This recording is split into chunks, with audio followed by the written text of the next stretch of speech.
Antusiasme siswa khususnya SMA Negeri 3 Kota Prabu Muli menjalani imunitas atau vaksin COVID-19 sangat tinggi. Terpantau 150 siswa pada Kamis pagi disuntik vaksin tahap kedua. Kepala Sekolah SMA Negeri 3 Kota Prabu Muli, Freni Listian, mengatakan hampir separuh jumlah siswanya telah menerima vaksin, yakni mencapai 240 dari 649 siswa. Agar kegiatan vaksinasi berjalan dengan cepat, sekolah tak hanya melibatkan Dinas Kesehatan setempat, namun juga Polres Prabu Muli. Sementara itu, para siswa kelas 12 menjadi sasaran vaksin terlebih dahulu, karena usia rata-rata sudah mencapai 17 tahun. Siswa sekolah tidak menerima suntikan vaksin juga wajib memiliki surat keterangan dari orang tua apabila memiliki komorbid atau penyakit bawaan.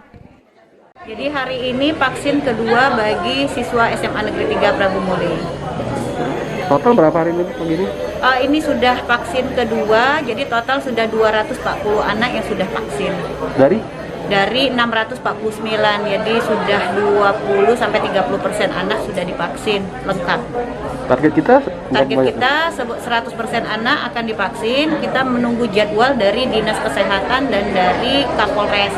Karena kita mengajukan surat ke dua tempat, yang pertama di Dinas Kesehatan, yang kedua di Kapolres. Ditargetkan Desember 2021 seluruh siswa selesai divaksinasi. Meski demikian, SMA Negeri 3 Kota Prabu Muli tetap menerapkan sistem pembelajaran hybrid learning dengan 50% belajar di rumah dan 50% lagi di sekolah. Beni Firdaus, PAL TV.